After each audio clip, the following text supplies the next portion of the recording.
What's going on, everybody? C4 here today, starting the beginning of it's almost becoming a tradition here on Beast Mode TV. Once the draft is finished, we have this down period before Madden 18 hype starts. We're still with a little bit tail end of Madden 17. So what I do every single year, once the draft is done, is I create my own, in quotations, Madden 18 rosters. And what I usually do is over a 32 period, release each individual roster, which has all the old players with my personal ratings for them, as well as at least the first 3 rounds of rookies and then impact playmakers that might have slipped mixed in. I want to check with you guys. Do you want me to upload that? So pretty much in May, every single day, there will be a new team. I'll probably randomize it, that you will see my projected Madden 18 roster. So this benefits not only, this is a roster that will be available to download that you can play until Madden 18. Say Madden 18 sucks and you don't want to move on. Say they remove the create a player feature and you're like, I ain't touching that game. Well, your boy C4, Papa C4 over here, is going to hook you up with some current up-to-date rosters that you can still play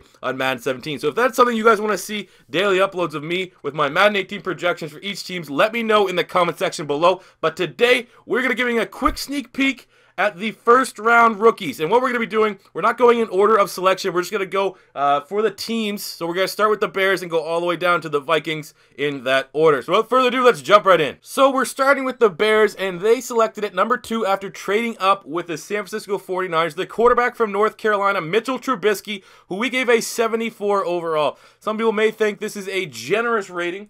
I think it's about fair. I mean, you have to find the fine balance between the player's talent and where they're drafted and base it off of, personally, I like to go with my opinion more so than the Madden standard. Right now, usually Madden, the high overall players, usually the top 10 players, not necessarily top 10 picks, the top 10 players get between an 82 and a 78 overall, and then everyone else gets between a 77 and a 70. So trying to find between that, Trubisky, I definitely don't think you could consider him a top 10 talent in the draft class, but you could, debatably, consider him the top quarterback. And because I do know a lot of Bears fans are on, on that ledge, they're on suicide watch, I figure giving Mitchell Trubisky a 74, which will be the highest overall out of any quarterback drafted, is what we're going to start with. What we're going to do, though, we'll show a quick little, I don't really think we're going to go too much into the overalls. It's going to take way too much time. Eventually, these rosters will be, maybe it's building anticipation. Eventually, you guys can get your hands on these rosters and tweak the ratings yourself however you may feel like. But, yeah, we're starting with Trubisky here with a 74.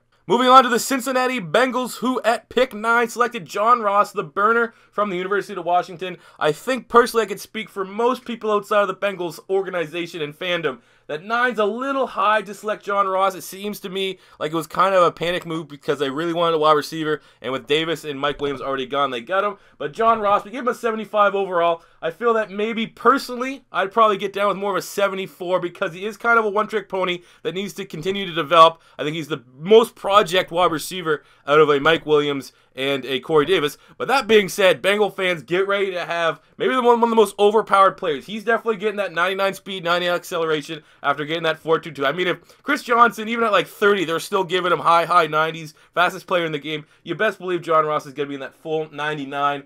So even though his rating is 75, and I think that could be a little bit lower, don't get me wrong, he's probably going to be the most fun player to use in Madden this upcoming year. I'd say him and Leonard Fournette are probably the big two. But John Ross there with a 75, Mr. Burner. That's not a bad rating for him at all, I don't think. Moving on next to the Buffalo Bills, who at pick 27 selected Tre'Davious White, the corner from LSU. I'm giving him a 73 overall. That's usually about the range the last 5 or so picks get in a Madden game. I think Trey White's solid. I don't think you're going to get instant production to replace Stephon Gilmore, which is what I assume they're trying to replicate. But he's a nice fit on that defense for Sean McDermott. I love Sean McDermott. He's, one of the last disciples of Jim Johnson's defense here in Philadelphia. I think Tre'Davious White probably will start inside as a nickel corner, and maybe can develop to an outside guy, but it definitely isn't a bad pick for the Bills. Right position of need, and I think he, more so than Micah Hyde, will probably make a bigger impact to pair along with Ron Darby, but we don't really want to look at those ratings yet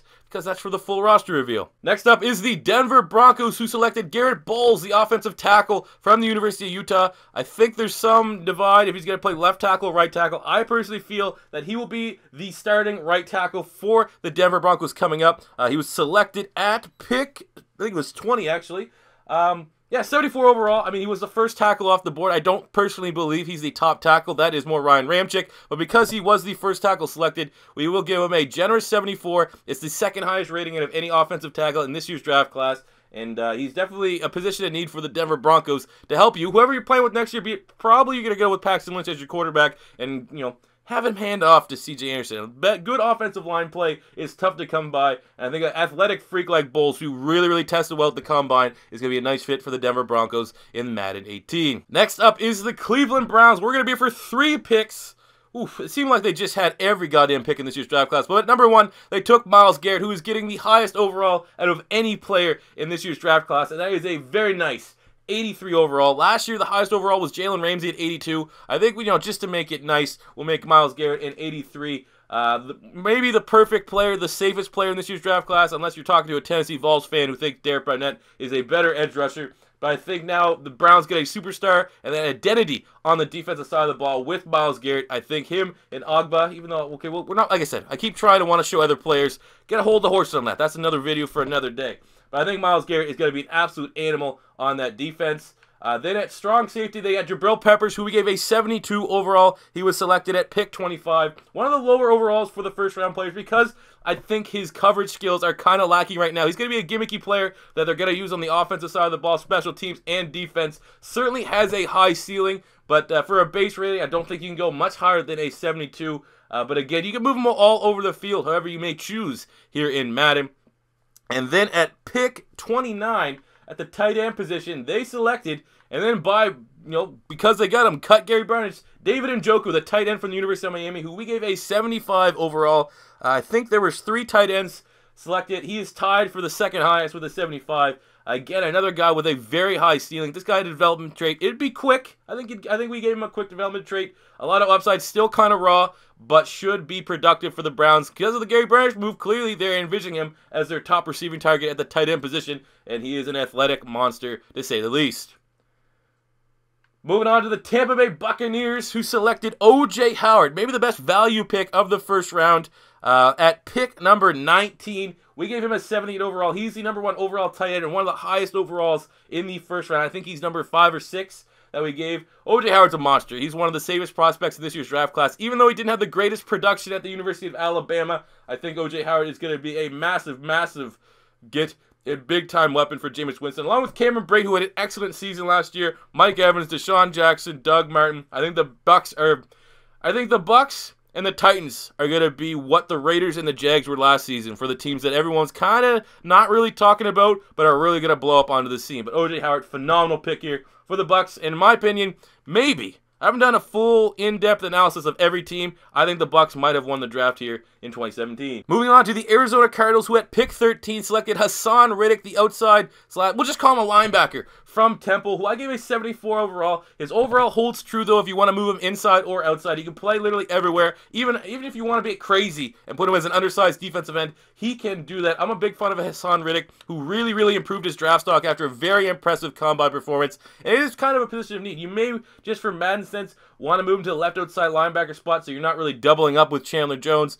But in terms of a prospect, I really do like this pick. High ceiling pick. Obviously, Bruce Arians had the ties to Temple. Got a good read on this guy, and I think he's a phenomenal pick for a defense that really needs to replenish itself after some key losses in free agency. Moving next to the Los Angeles Chargers. They selected Mike Williams, the wide receiver out of Clemson, with the 7th pick. Kind of surprising a lot of people. I thought they'd go Malik Hooker. But then again, with what they did in the 2nd and 3rd rounds, getting 2 of the best offensive linemen, I think the Chargers, another team, low-key, had a very good draft. And they got Mike Williams here, who kind of plays to where I have in Madden. I don't really want you focusing too much on the other overalls, but I don't really see... he's going to have to carve out a niche role. They definitely have something envisioned him, or else they wouldn't have spent the 7th pick. We gave him a nice 77 overall. He's the 2nd highest overall for a wide receiver. Obviously, the big 3 were him, Corey Davis, and John Ross. We already saw John Ross, who was a 75. Mike Williams is a 77. It's just going to be interesting to see, because Keenan Allen is a 1. Tyrell Williams really emerged as a 2. Travis Benjamin, they spent big money on, who's still a serviceable 3, deep threat. So Mike Williams has got to carve out his role somewhere in between there, but he certainly will get his touches as a big-time target for Phillip Rivers, and that 77 is a fair overall, I believe. Next up is the Kansas City Chiefs in one of the surprising moves, traded up to number 10 to select Patty Mahomes, the quarterback from Texas Tech. Well, I gave a 71 overall. I think this may be, it's tied for the lowest overall because Mahomes was a guy that was considered pretty much a second-round pick, and you kind of have to take the hit on the low rating if you're a Chiefs fan watching this, because you reached for him. You had to get your quarterback for the future, but I can't give a quarterback that's clearly not ready and won't play. Maybe for, I don't know, they may want to take out the long game and have Alex Smith there this year and next year and not rush the development of Patty Mahomes. So right now, he's a 71, but will definitely have a quick development trait, so you can sit him on the bench and develop him behind Alex Smith. Next up is the Indianapolis Colts, who selected Malik Hooker, the free safety out of Ohio State, with I think it was the 15th overall pick. I don't think they believed Malik Hooker would be there. A guy there, fringe top 10 talent. If he wasn't the injury and he had a little bit more tape to go off of in college, he probably would have been higher. Everyone's thinking he's the second coming of Ed Reed, and a great pick for the Colts that needed to get better in the secondary. So we gave him a 77 overall. I think him and O.J. Howard are like the two guys. Oh, yeah, there's still one more guy we got to talk about. But it's one of the best value picks. If you're looking at overall value, I think he is the highest overall player on the defensive side of the ball. Past, the top 10, 15 picks. So it was a tremendous value pick here for the Colts, and he's going to be very fun. Maybe we'll be a play like the second coming of Ed Reed for you guys while you're controlling him if you're a Colts fan. I don't know why you play the Colts, because we have decided through multiple videos that they are the most cursed franchise in this year's Madden. But Hooker, maybe can change that. Next up is the Dallas Cowboys, who at pick 28 selected Taco Charlton, the defensive end from Michigan. We gave him a 73 overall. He was a guy that was a fringe first round. Probably more often than not, most people had him as a early second rounder. The talent is there. It's kind of, inconsistent tape, inconsistent play, and a lack of, I don't know, it's like a mental thing. Is the desire there? Is he a hard worker or not? Is he lazy?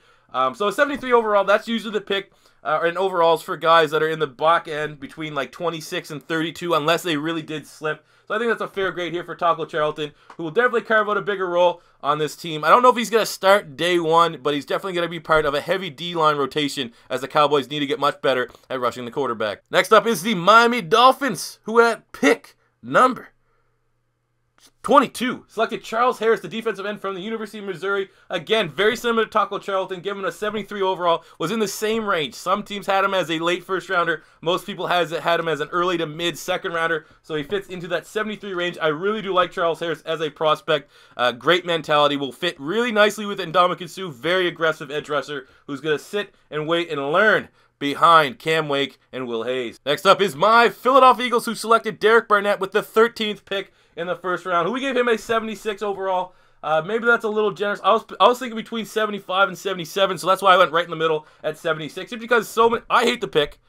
I don't hate the player. I've said I hate the pick. I hate getting a DN. But there's a lot of people that think he may be a better overall edge rusher than Myles Garrett. So that's why I decided to go with the generous 76 overall. But I don't think you're going to find too many people that complain about that. I think he's going to be a big-time part of our defensive end rotational. He definitely has an opportunity to start opposed with Brandon Graham on the right side. But 76 overall. Eagle fans, let me know what you think about that one. I'm going to say, though, when all's said and done, he might not have the highest overall out of any of the rookies we drafted. Wink, wink. Second round pick.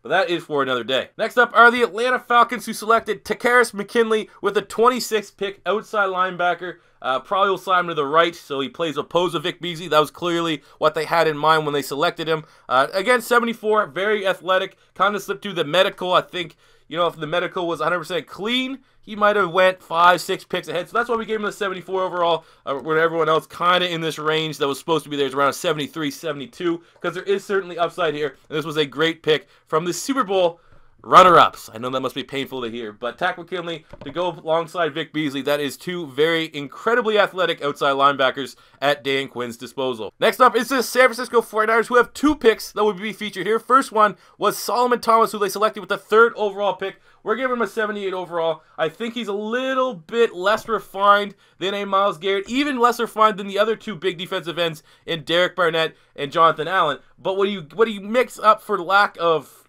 technique, he makes up for athletic ability. This guy's an athletic monster, right below Myles Garrett in terms of just you're an athletic freak on the defensive front, and exactly what they needed for the San Francisco 49ers while they're switching from a 3-4 to a 4-3. Again, I know, like, you had Armstead right below there. I got to still transition some of these guys to D-tackle and make all those moves. But Salomon Thomas, as it stands right now, 78 overall. I'm pretty sure that is just in the top 5 overalls of this year's draft class. I don't think you can complain with that too much. And then was probably I think I could say he's the best value pick after Malik Hooker, and that is middle linebacker Reuben Foster from the University of Alabama with a 76 overall. The 49ers traded back into the first round and selected him at pick 31. I know the medical is there, but if he comes in 100% healthy, stays clean, this could be one of the top value picks in the first round. No question, top 10 talent, beast middle linebacker. A lot of people actually compare him to Patrick Willis. How would that have? A mini Willis, Navarro Bowman combo. Even though they now run a 4-3, and I assume they'll have Reuben Foster play on the outside, kind of replace what they lost in Gerald Hodges. I think that is a very big-time pick for the Niners, and I was very impressed with John Lynch in his first offseason in draft for the Niners. More so with the draft, I was kind of underwhelmed really with the offseason. Next up is the New York Football Giants, who at pick number 23 selected Evan Engram, the tight end from Ole Miss. And you may think I may be kind of going hard on the divisional rivals, but I'm a big fan of this Evan Engram pick. I think slight reach. I personally believe that Evan Engram probably was a high second-round talent, but clearly wouldn't be available when the Giants were going to pick. So I get the idea to reach a little bit for a dynamic playmaker that is a monster tight end. And we gave him a 75 overall, tied for the number 2 with David Njoku, right behind O.J. Howard for the highest overall for a tight end. And what was a fairly strong tight end class, but I think he's going to add a different dimension to their offense. They're going to be very tough to stop. I think pretty much they have an Achilles heel with the Giants. As an Eagle fan, the Giants, their offensive line is not great. They don't have a shit offensive line. The interior is not bad, but I think the 2 tackles are big positions, and I think that's how you're going to stop the Giants. If they have time for Eli Manning to sit back there and find all the weapons they have, they're going to eat you up all day long. But you're going to have to get after Eli and expose those bad tackle play. So luckily, that's kind of playing into what the Eagles have right now. But Evan Engram is going to be a big-time weapon for the Giants and will be fairly overpowered in this year's Madden with that 86 speed and 87 acceleration. That even can be probably a little bit higher. Next up is the Jacksonville Jaguars, who at pick 4 selected Leonard Fournette, the running back out of LSU, who we gave an 82 overall. That is the second highest overall, just 1 point behind Myles Garrett. And Leonard Fournette, there is very slight injury concerns because of his, how he finished his career at LSU. Slight concerns that they may not have the right scheme, but I think with Tom Coughlin there, a new regime, new head coach, they are going to feed this guy the ball, and he's one hell of a talent. He's going to be very fun to use in next year's Madden. And 82 overall, I think that's about fair. I think he should be the second best, highest overall in Madden behind Myles Garrett. I think we have one more 80 overall on the list. Only 3 guys got into the 80s. Fournette was number 2, and man, he's going to be very fun to use. We've used him in our Toronto Huskies second franchise mode. We've used him in a couple of realistic rebuilds, and he's always incredibly fun. Next up is the New York Jets, who at pick number 6 selected Jamal Adams, the safety out of LSU, and we went ahead and gave Jamal Adams the 80. He's the 3rd highest overall in this year's draft class, and I think he's debatably the 2nd safest player in this year's draft class. Finally, that Jets secondary replaces what they lost in leadership and impact playmaking. Darrelle Revis, I believe, with this guy here in Jamal Adams, he's going to be an absolute, very solid pick, influential pick right away. Kind of interested to see how he fits in with Calvin Pryor. They did select Marcus May in the second round, who I'm a big fan of. I really like the safety tandem of Marcus May and Jamal Adams. Probably my second favorite safety tandem behind Malcolm Jenkins and Rodney McLeod. And I think Jamal Adams is going to be a beast, big-time hitter that should be able to get a couple forced fumbles and a couple interceptions and cash them damn checks. Next up is the Detroit Lions, who at pick number 21 selected Jarrett Davis, the middle linebacker from Florida. Injury concerns aside, he may be the highest ceiling out of any linebacker, especially, well, I mean, there's off-field with him, as well as Reuben Foster. Very different, but as a Gator fan, I can tell you Lion fans, be very excited with Jarrett Davis. You can make sure your medical staff has him on point. He is going to be a freak, and has, really look at the last couple years, the best linebacker there in Detroit, debatably between DeAndre Levy or Stephen Tulloch. I think Davis is kind of like a combination. He's a big hitter like Tulloch, but he has the athletic ability to drop back into coverage and maybe get some picks like DeAndre Levy, who used to get like 5-6 picks a year, it seemed like. So Jarrett Davis, a big-time pick, showed a lot of love this draft. The Detroit Lions did to my Florida Gators. I think Davis is going to be a monster for them next year in Madden. So we skipped the Packers, who didn't have a first-round pick. Kevin King will be on these rosters, just to let you know, but I'm only doing first-round picks for this video. So we're moving on next to the Carolina Panthers, who selected Christian McCaffrey at pick number 8. And we gave him a 78 overall. Again, big-time influential playmaker. Exactly the kind of player that they need in that backfield alongside Cam Newton, and a little bit of a rotational role with him and Jonathan Stewart. Jonathan Stewart still has a little bit of tread on the tire. When he was on the field last year, he was solid. Wasn't anything special, but certainly Christian McCaffrey's going to add a new dimension to that offense for the team in real life. But in Madden terms, I think McCaffrey is going to be incredibly, incredibly overpowered in the, just screen passes all goddamn day with this guy. Have him run any routes out of the backfield as well as in the inside. He may not have the success with us in our Eagles Connected franchise mode, but I think when Madden comes to fruition, he is going to be an absolute animal and almost a cheat code type player. In the same route as probably a John Ross at wide receiver, I think. So we skipped the Patriots, who, much like the Packers, did have a first-round pick. So next up is the Raiders, who took a gamble on Gareon Conley, the corner from Ohio State, with the 24th pick in the first round. There's, of course, the off the field, but I guess there was like a lie detector or something, and he passed all the, all the tests, and they went with him. So we give him a 75 overall. I think if you just look at the board before any injuries came, he was probably the fourth or fifth best corner in this year's draft class. It was debatably between Sidney Jones and Marshon Lattimore. And then, he could even be number 3. Gareon Conley could be number 3. He's between that 3 to 5 range. So I figured give good value here, give him a 75 overall, as he is very, very technically sound and a solid athlete. So it's going to be a good pick here. And eventually, for your Raider Connected franchise modes, he will take over for Sean Smith as he gets, he'll be 30. He's slowing down. That's the death blow for corners more often than not, unless your name is Charles Woodson. So Conley is a nice pick there for Raider fans. All right, so much like the Packers and the Patriots, the Rams didn't have a first-round pick, so we're now on the Baltimore Ravens, who selected Marlon Humphrey, the corner from Alabama, with the 16th pick. Usually, I'm not going to criticize the pick overall because the Ravens, more often than not, have very sound draft. But Marlon Humphrey was a guy that kind of dropped off. Some people saw him maybe slipping into the second round. So where they got him at 16, kind of a reach. So that's why we're just giving him a 73 overall. Not a bad overall. Athletically speaking, he's going to be very, fun to use in Madden with the long range. He's going to have 90-plus speed because he ran that 4.4 140 at the Combine. Definitely some upside, and pair him with Tavon Young. You get 2 young corners that you can build around here with the Baltimore Ravens. Next up is the Washington Redskins, who got a tremendous value pick, if healthy, by selecting Jonathan Allen, the defensive end from Alabama, at pick 17, who we gave him a 77 overall. So to say anyone's biased, I only gave Barnett a 76. I gave Jonathan Allen 1 point higher. I think Jonathan Allen, if healthy, that's the big difference. Derek Barnett, I don't think he's ever missed a game. Jonathan Allen has the shoulder injury. If they can get him on the field for a full 16 games, it is going to be a tremendous value pickup here for the Washington Redskins that severely need some help on the defensive end front of their 3-4. And Jonathan Allen is a monster, man. Personally, before really the shoulder injuries came into the thing, I thought he was a top 5 talent in this year's draft class. So it pains me to say, tremendous pick from the Washington Redskins. Next up is the New Orleans Saints, who had 2 picks, and at pick number 11, maybe the best value pick. I throw it around, but it might be. It's all up to personal interpretation. By selecting Marshon Lattimore, the corner from Ohio State, at pick number 11. A lot of people thought he was going to go for sure top 6, top 7 picks. But then he fell sitting right there to the Saints, who needed 100% to go best player available on the defensive side of the ball. So we gave him a 78 overall. Really, the entire process, he was considered the first or second corner. And then when Sidney Jones went down, he was the undisputed number 1. And to get that at 11, a can't-miss pick here for the Saints. He's going to be very good to help out this defense in real life and in Madden. An incredible athlete, one of the best athletes in this year's draft class. Probably top 3 athlete, I would say, outside of maybe a Jabrill Peppers and Christian McCaffrey in the first round, perhaps. I mean, there's probably another names, I might be missing someone. But Lattimore, tremendous pick for the Saints. And then with their second first-round pick, with the final one, number 32, who they got from the Patriots, they selected Ryan Ramczyk, the tackle from Wisconsin. I think he may come in and eventually, take over for Zach Strief as a starting right tackle. But Ramczyk here was one of my favorite offensive linemen, and he has the highest grade for an offensive lineman, a 75. We gave Garrett Bolles and the Broncos a 74. I think Ramczyk is a much better player. Well, okay, take that back. Rewind that back. Not much better player, but a much more NFL-ready player at this moment. And I think that was a solid pick. I think if I was a Saints fan, I maybe want them to double up on the defensive side of the ball. But you can't go wrong with Ramczyk, especially if they think Zach Strief has really lost a step.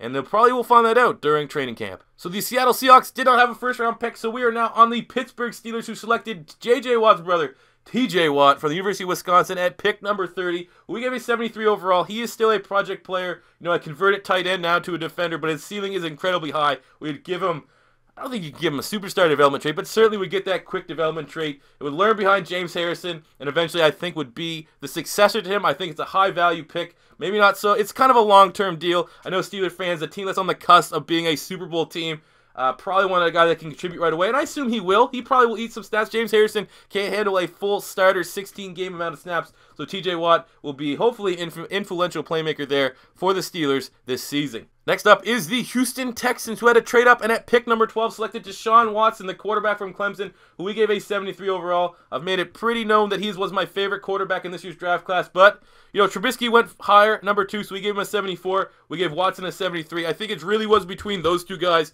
for, you know, who really owned the claim of the best quarterback. And what was a pretty weak quarterback class, to be completely honest with you, but he will be very fun to use in Madden. Don't get it twisted. You know, has, you know, fringe 80 speed. Maybe that could even be bumped up. Like I said, while you guys see this video, you can also make some suggestions of how I could tweak these ratings before I do the full 32 team, if that's a video series you guys want to see. I think Deshaun Watson will be a very fun quarterback. May not pan out so well next year as for an immediate success in real life, but in terms of Madden, he's going to be a fun quarterback to use. Next up is the Tennessee Titans, who had 2 first-round picks. At pick number 5, they selected Corey Davis, the wide receiver from Western Michigan, who we gave a 78 overall, the highest overall of any wide receiver in this year's draft class.